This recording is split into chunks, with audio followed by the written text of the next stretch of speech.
Hi, welcome back.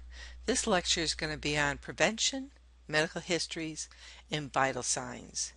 We talked briefly in the last lecture about medical histories. They are very important. So the first thing that you're going to do is review their medical history and update it every single time they come in. It's going to include not only prescription drugs, what are you taking, but you're also going to ask, what are they taking over the counter? What are their vitamins, minerals? What are they taking? Sometimes you have to ask little other questions. You may look on it and say, oh, I see that you have arthritis. Are you taking anything for that? Oh, just a baby aspirin. Not a big deal. It's just a baby aspirin. But an aspirin is a blood thinner, so that plays in if there's any kind of extractions. So all these things are important. Medical history, of course, is confidential. The patient must sign a consent saying you can share this with a family member or another dental office you might refer them out to, or their insurance company. And of course, that consent form comes under HIPAA. HIPAA, you all know about HIPAA. It's been around since 1996. And this started off mainly with insurance companies, like, can I know this information that the doctor is doing, and since then it's become bigger than that. HIPAA now is like you have to be careful that other patients don't see the information that this patient is. Everything is very, very confidential, and you have to protect the patient's rights. This is a picture of allergies. This young child is having an allergic reaction to something. All those allergies must be recorded, because if a person has lists, I'm allergic to this, this, and that, then they may very well be allergic to something in the dental office. And common dental office allergies are to latex, found in the gloves and dental dams, and antibiotics. A lot of people are allergic to penicillin, pain medications, or local anesthesia. They might also be allergic to the metals, such like in the amalgam, or any other. If they have any other allergies, such as food allergies or pollen, then again, they may also be allergic to something in the dental office. Medical alerts. Sometimes you will highlight in their health history, you're going to highlight everything that they're allergic to and all their medical conditions. And we used to put the stickers on the outside of the chart so you saw it right off the bat.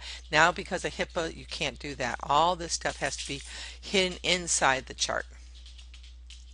And of course, I'm talking paper charts.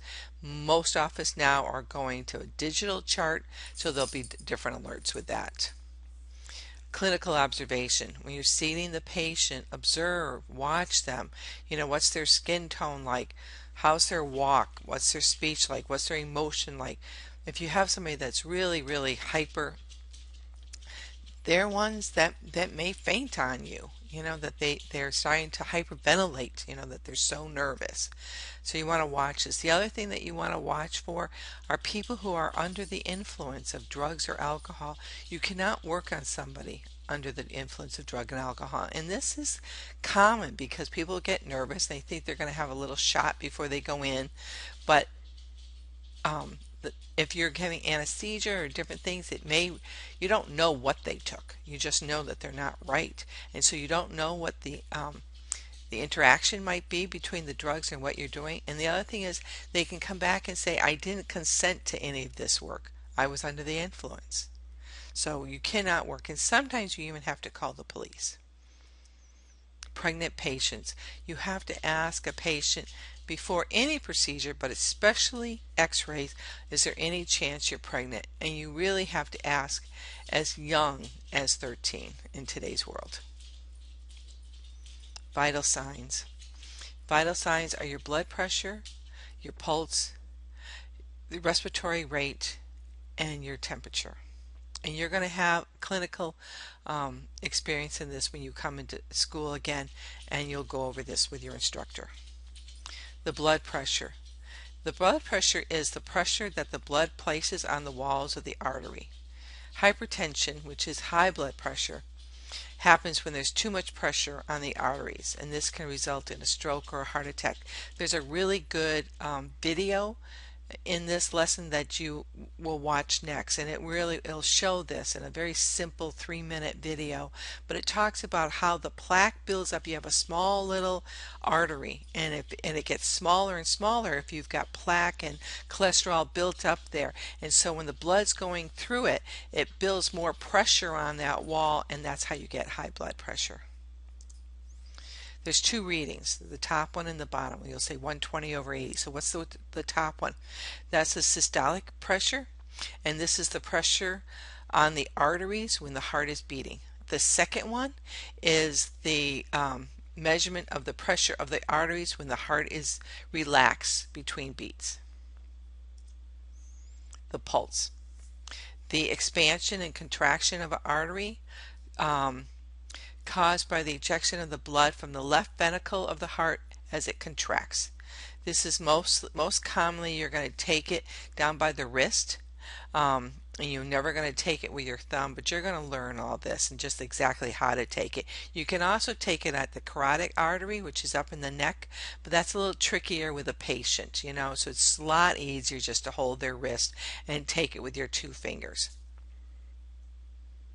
The pulse is counted for 30 seconds and then multiplied by 2. This is your respiration rate. This is how fast you're breathing. Are you breathing, you're hyperventilating, or you're breathing normally? Normal is between 12 and 20 per minute. And so when you're going to do this, you want the patient just breathing normally. So what you're going to do is pretend that you're still taking their pulse, but you're just really watching them breathe, and you're timing it, or you're still doing their blood pressure, or you're talking to them about something else. Because if you say, I'm now going to watch you breathe, you will not get an accurate reading. Temperature. Oral thermometer is recommended. They do also have digital thermometers now, which are also very, very accurate in today's world. And why would you take that in the dental office? If the patient is ill, I don't really feel good, but I wanted to keep the appointment. Let's find out. Or if they have an infection. If a patient has a temperature and they're not sick, okay, of course this is the doctor's call, it's not your call, but just so you know, the patient comes in, they have a face that's swollen, they have a toothache. The doctor may take their temperature to see what it is. Now, if they have a temperature in it, then that means that that infection is not just right there in the tooth, it's now gone systemic. And so it means it's now going through the body. So chances are the doctor will not extract that tooth, because that's right then and there. They'll put them on an antibiotic first, because that can be dangerous. Vital signs techniques. So when you come in, that your instructors will go over all of this, how to do it. You'll practice on one another, and then there will be a competency at the end. Thank you very much.